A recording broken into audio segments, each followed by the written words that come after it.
Naturo, votre rendez-vous naturopathique. Avec Pauline Burel.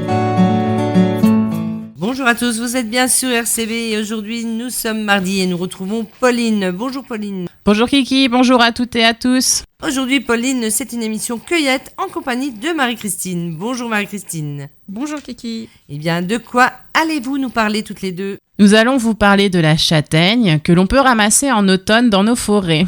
Dis-nous Pauline, quelles sont les vertus de la châtaigne ? Donc la châtaigne est un aliment santé qui est très intéressant de par ses nutriments. Elle est très riche en minéraux, fer, phosphore, cuivre, magnésium, potassium, calcium, manganèse, zinc, sélénium, iode et en vitamines B, E et C. Et il y a autant de vitamine C dans 100 grammes de châtaigne que dans 100 grammes de citron. Mais malheureusement, comme on mange la châtaigne cuite, elle va perdre une bonne partie de sa vitamine C à la cuisson.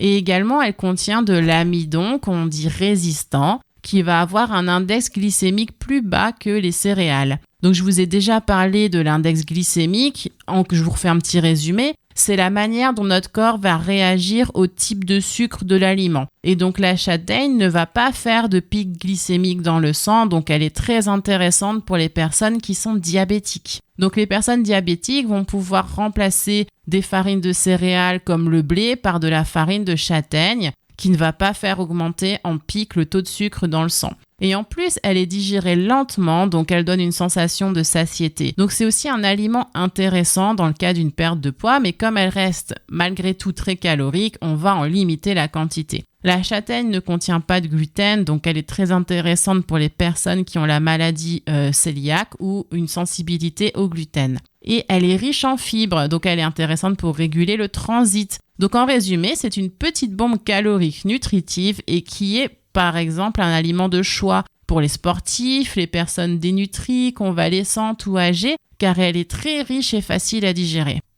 Est-ce qu'il y a des contre-indications ? Alors, pas de contre-indication pour la châtaigne, mais attention de ne pas la confondre avec les marrons, qui eux ne sont pas comestibles, car ils sont très riches en tanins. Normalement, si vous vous trompez, le marron sera tellement amer à cause des tanins que vous ne le mangerez pas. Donc les marrons sont plutôt ronds et les châtaignes ont un petit plumet comme une petite queue piquante. Et toi Marie-Christine, as-tu des compléments intéressants à nous partager sur la châtaigne ? Car je crois que tu as suivi une formation de conseillère en hygiène de vie selon Hildegarde de Bingen, n'est-ce pas ?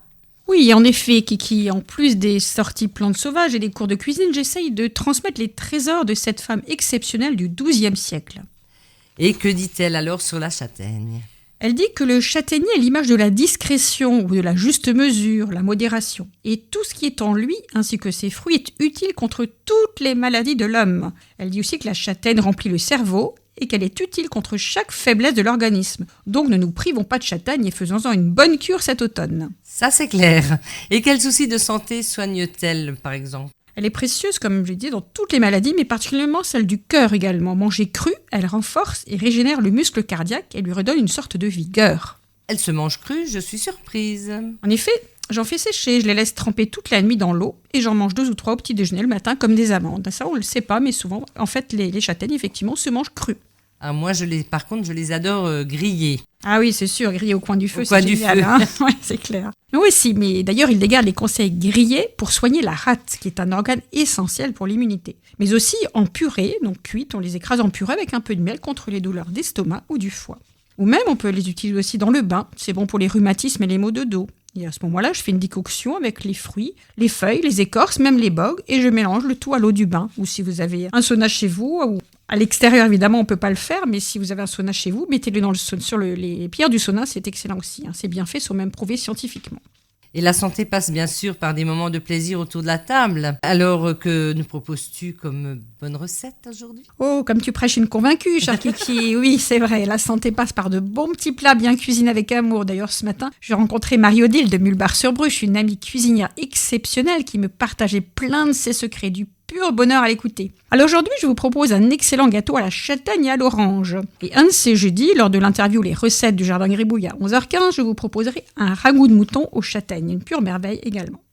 Alors pour ce gâteau, il vous faudra 180 g de farine de châtaigne, 150 g de sucre, 2 œufs, une orange, le zeste et le jus, un sachet de levure ou de bicarbonate de soude, une cuillère à soupe d'huile de tournesol ou un peu de beurre. C'est tout simple, vous mélangez la farine, la levure, le sucre, les œufs, l'huile ou le beurre, vous pressez le jus d'orange et vous prélevez avant le zeste à rajouter dans la pâte. Vous disposez une feuille de papier cuisson au fond d'un petit moule à tarte et vous versez la préparation et vous faites cuire à four préchauffé à 180 degrés pour environ 20 minutes. Ça nous donne déjà envie de manger. Oui, c'est pour ça qu'avec Pauline, tu vas pouvoir goûter le gâteau tout de suite après l'émission Allo Naturo.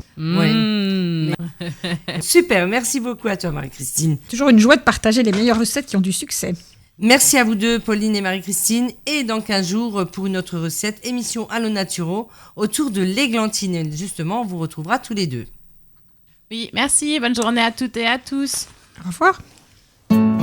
Allo Naturo avec Pauline Burel, c'est tous les mardis à 13h sur RCB et sur www.radio-rcb.fr.